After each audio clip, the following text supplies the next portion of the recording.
Hey everyone, it's Ben Hardy here, and in today's going to be reviewing a Mazda Miata Club with the Brembo BBS Recaro package.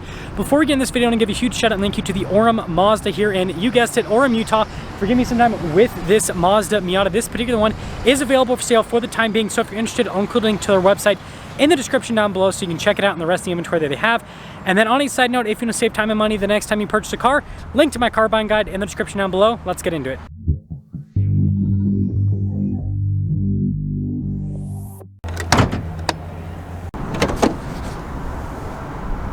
Powering this is a naturally aspirated 2-liter 4-cylinder that goes through a 6-speed manual transmission. Fuel economy is 26 around town and then 34 on the highway, with power outputs being 181 horsepower and then 151 pound-feet of torque.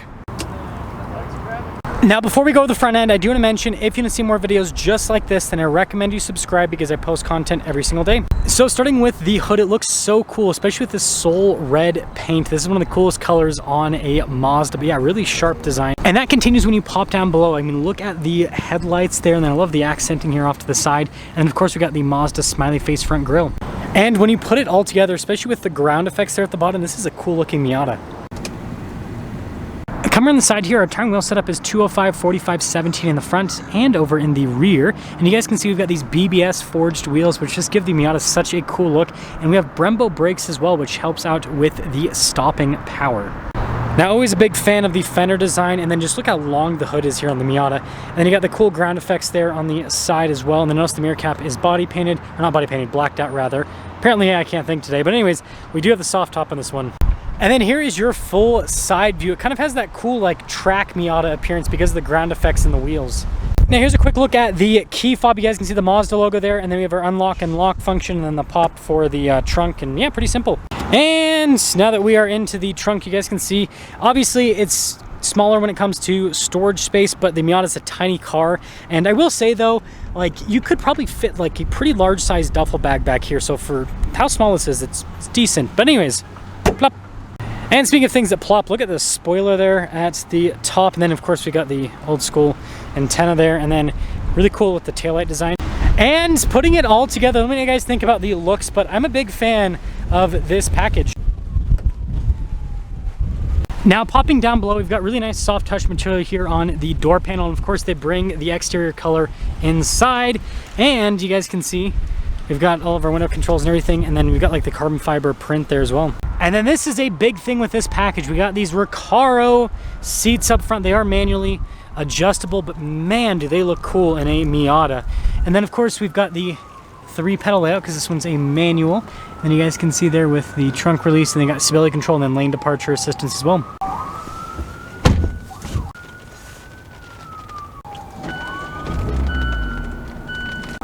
So here's a quick look at the steering wheel. Really nice trim all around, and then you can see the stitching there on the center portion. We have our cruise control here. You've got some controls for the center stack, voice command controls, phone controls, all of that.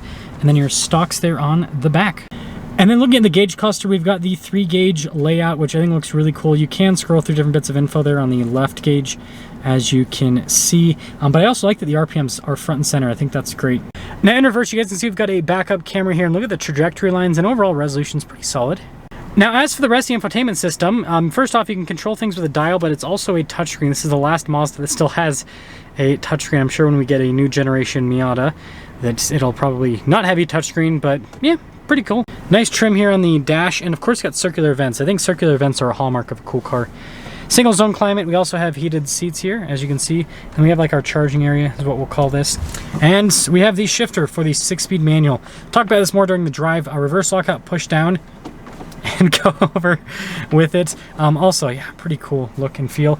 Got a traditional brake right next to that. And then you guys can see the controls for the infotainment system, volume control of that. And then we do have some storage behind. Nice padding on the top, by the way. I think that's pretty cool. And then this is the Miata's glove box. So it's behind, as you can see. And then we have the movable cup holders as well. And the reason why I say it's Miata's glove box, there's nothing under there. Now it is raining outside, so I'm not going to do the top because I don't want to get the interior on this brand new car dirty or anything like that. But to get it off, you basically just pull this latch and everything. When it's in the up position, when it's in the down position, to get it to come up, you pull this latch up. And you can do this pretty much all with one hand. You can basically just swoop it back with one hand and then swoop it back up with one hand. And then notice we do have hoops behind these seats in case of a rollover here in this, which also is a nice little safety feature, I suppose. So here's our window sticker for this Miata. You guys can see all the standard equipment. Base MSRP in this is $31,550, but that Brembo package comes in at a pretty big price. It's $4,500 for the package. I think it is well worth it. They're hard to find, and I mean, that is just good stuff to add.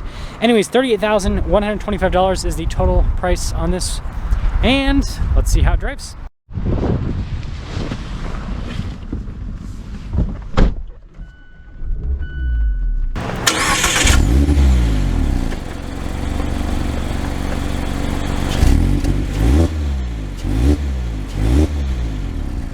Well, let's talk about visibility before we set off. Here's your visibility over the hood, both of the mirrors. Do have blind spot warning, and throughout the rest of the rear. And I am so excited. Miata away! The reason I'm excited is this is like my dream package on Miata. Minus, I'm honestly, I know that like the soft top means that this weighs less. I think it's like a 100-pound weight difference.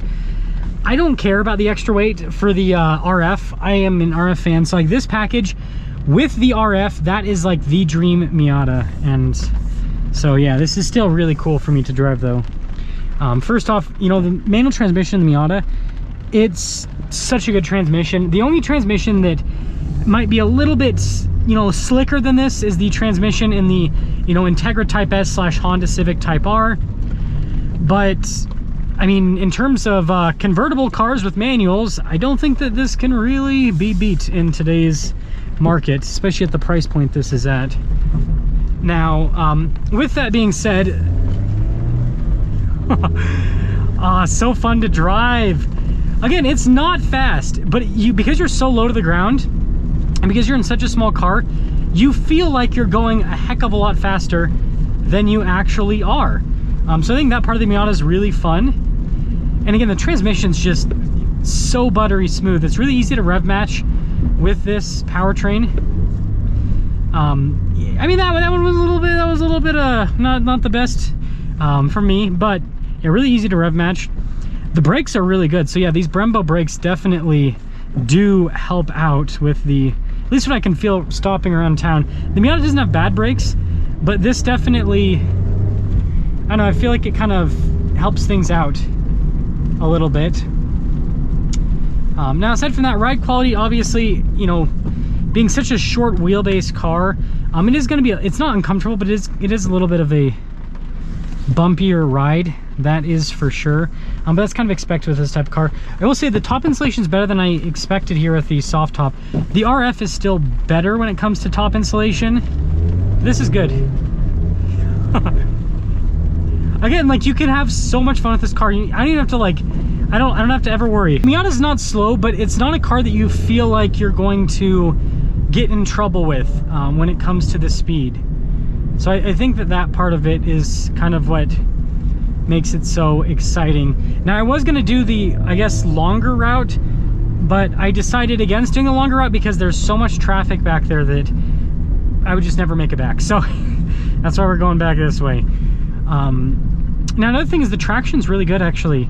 Again, the roads, these roads right here are kind of crappy, and on top of being kind of crappy, they're wet right now.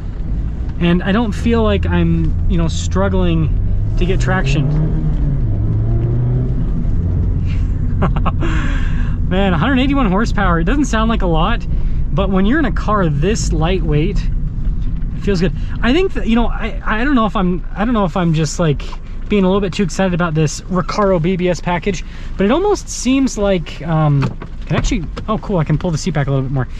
It almost seems like the turn-in's better because of the wheels or something. Again, you have, you know, less unsprung mass with this technically, but this just feel like, from the last Miata that I drove, this just feels kind of more tossable. But something else to mention is the last Miata that I drove was an RF. It was Grand Touring. So like club soft top versus RF Grand Touring, I mean, you're a pretty big weight difference between them. So I think that could just be a part of it.